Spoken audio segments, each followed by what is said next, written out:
Alright, so yeah, it's me. And I'm not in a car and I'm not in a motorcycle, I am on foot. In fact, I spend most of my time on foot. And I spend most of my time walking around like an aimless idiot in Thailand. This is one of about, I don't know, 1,000 malls. But this is probably one of my favourite, Siam Paragon.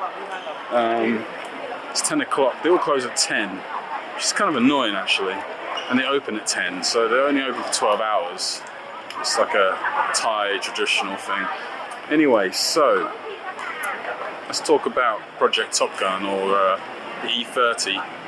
I don't think I went into this. Still getting used to this gimbal, forgive me, and it's a new camera, it's a Sony RX.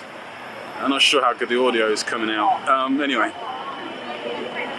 it's always busy, as you can see. Having a car in Bangkok is absolutely pointless, useless, and a complete waste of money. Why did I buy one? I have no idea. I guess I just missed owning a car. Though I still own the M2 and M3 back in England. I haven't been back in England for months and they're just sitting gathering dust. If they're sitting there at all, if they haven't been stolen, that is. Who knows? Actually, one can only hope, because at this point I'm an expat, so I don't really care about the insurance. I'm about to ride what you call the BTS. I live in the equivalent of Canary Wharf, I guess you could say. It's a fairly posh area. Anyway. Alright, back to me. Yeah, get out a lot. Been here for a few months now and I still get that. So I bought a car that I can't really drive because of the traffic, which you've probably seen in the video. I think I can, alright. People don't really have manners here. Well, the Thais do, but the visitors don't. There's a few of them from certain places, I'm not going to name where. One begins with C.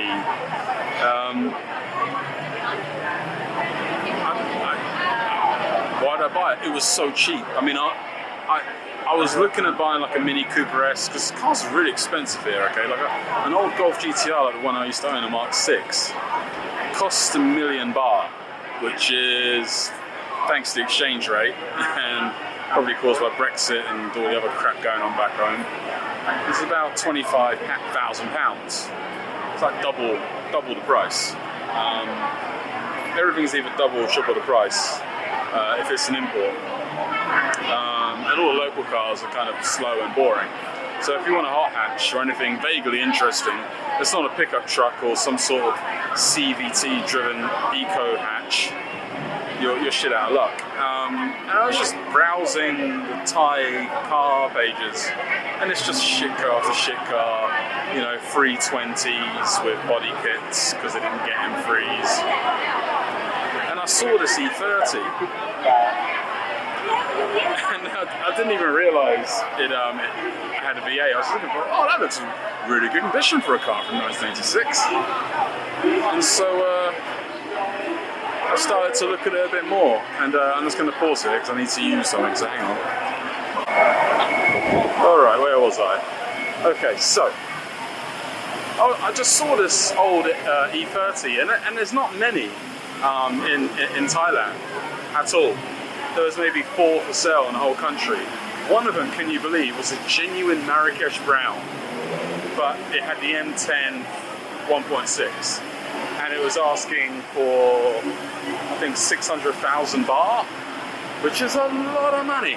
And it was pretty beat up, to be honest with you. The bodywork was immaculate, like most Thai cars, because A, the weather's great here, so nothing rusts, and B, getting your paint and bodywork done costs buttons, costs absolute buttons, because labour is cheap. Oh yeah, look what I got to go through. Woo! Oh yeah. Lucky me. So, watch me queue up. There's supposed to be like a line, but I guess no one's really following it. Every man for himself. Great thing is I'm 100 kilos again, so I just tend to Hulk smash my way through people. Anyway, so yeah, I saw this E30. It was really cheap. It was 200,000 baht, which is around about £5,000. Less than £5,000 actually. Oh my god. Yeah, so less than £5,000. Which I guess in England is probably about average, right, for an E30, but this was like pretty much immaculate. And then I just scrolled through it, and of course all Thai, so I'm using Google Translate, and it just mentioned, you know, Lexus and, you know, big engine, like, and I start going through the pictures and I see this bloody 1UZ stuffed in it. And I was like, okay, I've got to go have a look at this. So I did, and the guy that owned it was lovely. He had a beautiful collection of cars, and it wasn't the typical case of, right, I'm not getting on this train, I'm getting on the next one. I'm not Hulk smashing it this time. I've got the gimbal in my hand, it's worth too much money. Anyway, he had a beautiful collection of cars, and he was just a genuine person, really nice. His name's Whit. Hi, Whit. And he loved E30s, and it was a passion project, and it was like 75% complete. He's already stripped the body down. He put loads of money into the engine and the cooling. The cooling system is pretty incredible. He's got a massive radiator, huge fans, and he's got temperature sensors and gauges everywhere, so he can watch the oil, the water. And it never goes above like 90 Celsius. It apparently used to run a bit hot before, and that's why he spent a lot of money on the radiators, and you can see it. You can see there's a lot of money that's gone into it, and it works. Yeah, it runs sweet. But he's got so many cars, honestly. He's got the original Mini, the one that, the last edition, import from Japan. He's also got a mint R53 Mini Cooper S, the Skyline GTR, NSXR. I mean, you name it. It was like Aladdin's cave. You know, he's got a lot of nice cars. Guy's got a lot of money. Money wasn't the issue. It's just time. Probably the missus as well, I think. So all the main stuff was done on the car. It was just mainly little things like the interior and just general tidying up, and the gearbox doesn't quite work well. The car doesn't kick down like it's supposed to. I've already switched the pedals from the BMW to Toyota to kind of match the engine. Yeah, it didn't work. It helped, but it didn't work. I believe the BMW pedals are bottom mount and the Toyota pedals are top mount, so a completely different system. So it's 3/4 done. All I'm going to do is make it look nice. Choose a better colour. I mean, I don't know why he chose that colour. He really likes green. He really does. All his cars are green. It's a thing for him. Nothing wrong with that. I mean, I like brown, right? Everyone likes different colours, but he likes green, and I don't. And because he spent so much money having the car stripped to a bare shell just a couple of months ago and having it redone, I felt guilty having it done again, so I decided to wrap it instead. Mostly because the cost is about the same, and I feel like if I choose to go back, I think I can go back, right? And the brown I found is beautiful. It's like Marrakesh brown, but a bit more gold, which I like. So the plans for the car: big brake kit. It needs better brakes. I mean, that's just the most important thing. I do that for everything. You know, brakes are so important. So do brakes. Sort the gearbox out. Have a once over again. I know mechanically it's perfect, but I'm just going to have it go over again. Exterior is going to be up M-Tech, so like a Generation 2 E30. You know, spoiler on the back, nothing too silly. All in keeping. The reason why it's called Project Top Gun is because in 1986, I literally just watched Top Gun a week or two ago, before bloody Maverick trailer came out. I can't believe that came out. It gave me goosebumps. And because I bought a lot of stuff recently, it came from 1986. Doing the watch is just weird. So yeah, Project Top Gun, live with it, tough.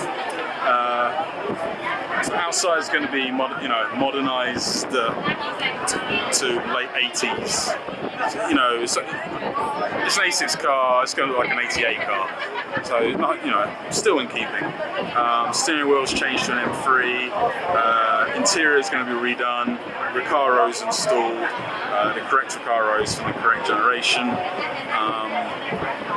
What else? Suspension I'm going to be looking at. That's going to be complicated because I don't know if it's still E30 or if it's Skyline or if it's Toyota. I have no idea what's going on there. I have asked him. There's translation issues. If it's E30, great. I'm going to put a Bilstein V12 kit on it. If it's not, then I don't know what I'm going to do. I'll figure something out. There's factories here that make suspension. There's factories here that make brakes. I'll find a factory, I ask nicely, and fingers crossed, right? But so far that's it. So exterior, interior, and then I'm gonna sort the gearbox out so it kicks down, so it doesn't just linger. It's very inconsistent in its power delivery, because sometimes it'll kick down and go like shit off the shovel. I mean, oh my god. And other times it'll just going to be at 3,000 RPM, kind of hunting around, doesn't know what to do. And if you don't know Japanese engines, especially the smaller V8s, they make quite a bit of torque up to about 2,000, and then they make nothing between 2 and 4, and then they go batshit crazy above 4. So it's kind of annoying that the gearbox always likes to be around 3 when you put your foot down. Here we go, ladies and gentlemen, getting on the train. I hope the microphone's picking this up. And then, I'll have a look at ECU, see, because it's running the B&W ECU apparently. I don't know how the hell that works. So I'm going to give it a little bit of a health check. So I'm going to put it on the dyno, just make sure that it's making very decent power. It's just fun. So make sure it's making fairly decent power, and depending on how well it's running, depending on the gearbox, I might supercharge it. I might. I've already got my eye on a kit, and well, that would be hilarious because it's got no traction control, it's got no ABS. I mean, it's pretty fast anyway, to be honest with you. If that sounded loud to you, it was even louder to me. God. Anyway, alright, that's me done. This is kind of awkward. People are looking at me. Alright, okay. Talk to you later. Bye bye.